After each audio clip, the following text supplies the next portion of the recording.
Okay, so since the beginning of human civilization, exchanging goods or services known as the barter system made it easier for people to trade without using a medium of exchange.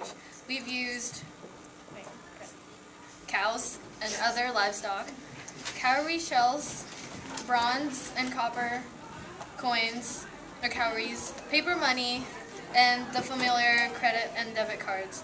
So, what's next for the future?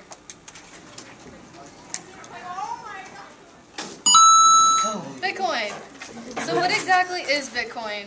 It is a decentralized, which means secure digital money, cryptocurrency. It's a purely peer-to-peer electronic cash which allow online payments to be sent directly from one party to another without going through a financial institution. Compared to other alternatives, Bitcoins have a number of advantages. Bitcoins are transferred directly from person to person via the net without going through a bank or clearinghouse. This means that the fees are much lower. So let's say if you wanted to make like a restaurant business, and I don't know if some of you know this, every time a merchant or a business accepts a credit card, they get charged 2 to 3% of each transaction.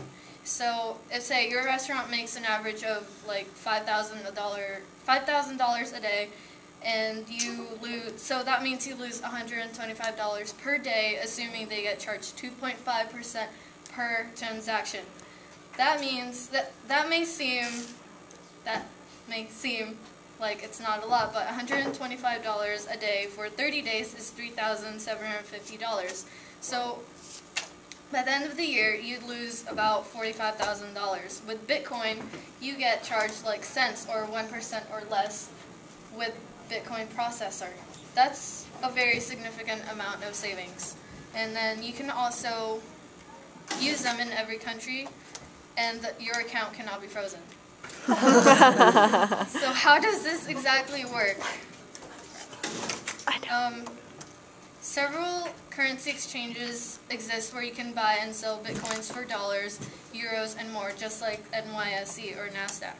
Your Bitcoin are kept in your digital wallet, on your computer or mobile device, paper wallet, or even a t-shirt right here. So you guys can like scan it with your barcode and all that stuff, and you'll get like this public key, which means that you can send me Bitcoins if you wanted to, or if you have a Bitcoin account. So sending Bitcoins is as simple as sending an email, and you can purchase anything with Bitcoin. See, there's the barcode right there again. So the Bitcoin network is secured by individuals called miners. These are the miners right there. And with Bitcoin, miners use special software to solve Bitcoin algorithm. Miners are then rewarded newly generated Bitcoin in exchange for verifying transactions. So there's the Bitcoin transferring to, let's say, Bob to Anna, and the miners, they're going to verify it. So after transactions are verified, they are recorded in a transparent public ledger. So this is anonymous, so you don't really know who's who, but it's still secured. And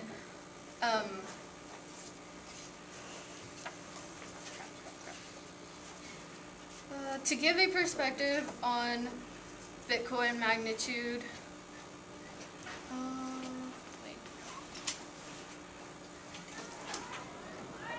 sorry.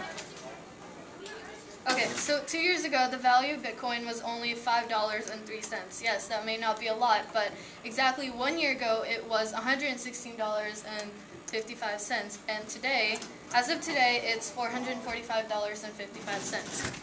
So to give, just like HTTP, Bitcoin has a protocol, and this means they just have a set of rules. And HTTP sets an order for web pages and has changed the face of publishing. Bitcoin is here to change the world of finance and enables all the computers, miners, and every other devices connected to the network. So just to give you, by the year 2140, About 21 million bitcoins will be mined and no more bitcoins will be produced ever. It truly mimics this characteristic after gold, which is also a limited rare element.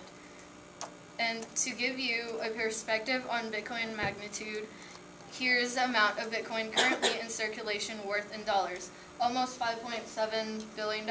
It's ranked 96 out of 191 currencies, including the euros, compare that to Iceland's krona, only 3.4 billion, and Uruguay's peso. So, just to recap, miners are computers producing bitcoins, and you only get 25 bitcoins created every 10 minutes. And miners produce bitcoins every 10 minutes by solving a very difficult math problem. Wallets are identified only by a string of digits, which is the one that you guys saw with the ledger. And so, who exactly decides what Bitcoin is worth? Only you or those who actually use it and makes it more popular. And this is created by Satoshi Nakamoto. A thesis made in 2007 was released in August 18, 2008. This is Dorian Satoshi Nakamoto, an unemployed Japanese-American engineer living in Southern California. He later then went to the media and told them that he wasn't the one who produced or made Bitcoin, and and he later he said that if he had been Satoshi, he wouldn't have been living in the same modest house that he's still living in, and he has never studied cryptography. He's also become an internet meme. So there's been much interest and a lot of positive feedback surrounding Bitcoin on this technology. However, many experts and economists have voiced their opinion against it. Just like Warren Buffett, he said that it's not currency. I wouldn't be surprised if it wasn't around in the next 10 to 20 years. So he's obviously against it and doesn't believe in it. But a rebuttal comment by Mark Andreessen, the co-inventor of Mosaic, said that the historical track record of old white men crapping on new technology they don't understand is that, I think, 100%. So he's kind of pro-Bitcoin. He's a Bitcoin enthusiast. And then another economist, Alan Greenspan, in the Bloomberg interview, he said that Bitcoin was a bubble. And this is the same guy who said that the housing crisis wasn't a bubble. And then Richard Branson, the founder of Virgin Group, is also another pro-Bitcoin founder or person. And then Robert Shiller, a renowned economist, Nobel Prize and economic recipient, said that Bitcoin is also in a bubble. So Bitcoin has had its fair share of blunders in its early stages. And just like with the fiat money, it's not really immune to being abused with illegal activities. And this is Ross Ulbricht, 29-year-old guy who made the Silk Road, an online underworld where crimes and Ponzi schemes occur.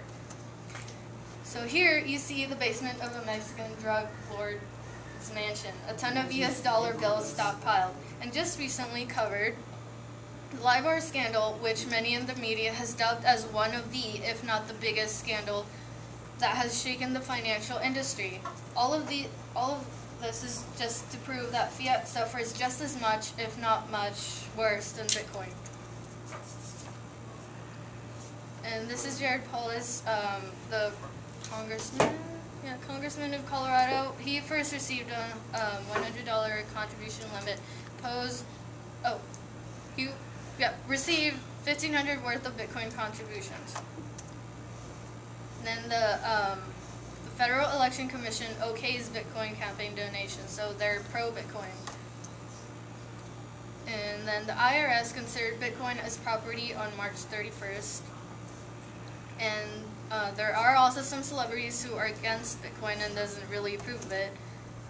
And the votes you see on the screen were donated by generous Bitcoin enthusiasts for the recent... Oh, wait. Oh my gosh. Sorry. During ESPN's College Game Day last December, a student, with all of the generosity of the Bitcoin community, received more than $24,000 just by showing up with this sign with a QR code to his Bitcoin public address for people to send to, which is the same code here, but this is for me, for my Bitcoin. And then the boats you see on the screen were donated by generous Bitcoin enthusiasts for the recent Philippine hurricane victims.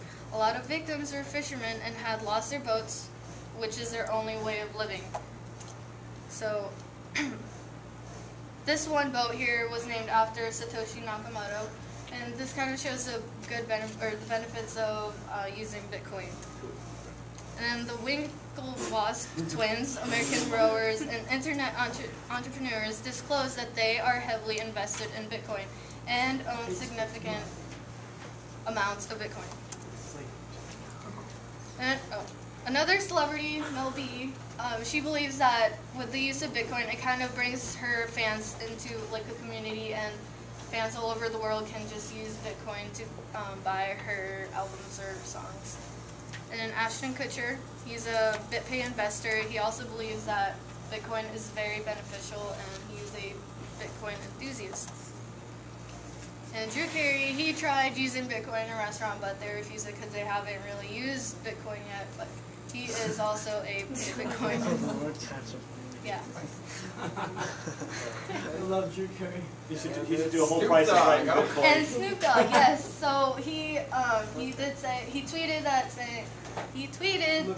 that his next record will be available in Bitcoin, so people can buy his new album and with Bitcoin. And you can't really get any more pop culture than this. So. Yeah. So these.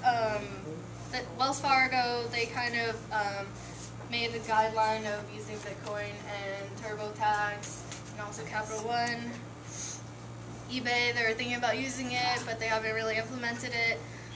Tesla, okay, so this one was, even Tesla is now accepting Bitcoin. A Lamborghini dealership in Newport Beach blogged they accepted Bitcoin in the recent purchase of a Tesla made for $103,000. As the digital currency expands and bonus becomes better defined by regulators, expect this list of companies that support Bitcoin to be longer and longer. And there's also 4chan, they also use Bitcoin. WordPress, OkCupid, which is the dating site, Overstock, Reddit, and Google Ventures and Buttercoin. This is now this is huge. The founder of Reddit, Alexis Ohanian, and the venture capital division of Google Ventures, have teamed up to invest in a new exchange called Buttercoin. And Virgin Mobile, Zynga, PayPal, and they included Bitcoin in their software platform. And that was Bloomberg. Bloomberg, they included Bitcoin in their software platform, and this made it official. Bloomberg, due to strong public demands, has included Bitcoin data in their platform software. And Harvard, and then that's all of the newsletter and media that uses Bitcoin, or accepts it, and yep. Oh, wait, one last thing, sorry. Me? Sorry, one last thing. 14 minutes. God damn it. Yeah. Never mind, okay.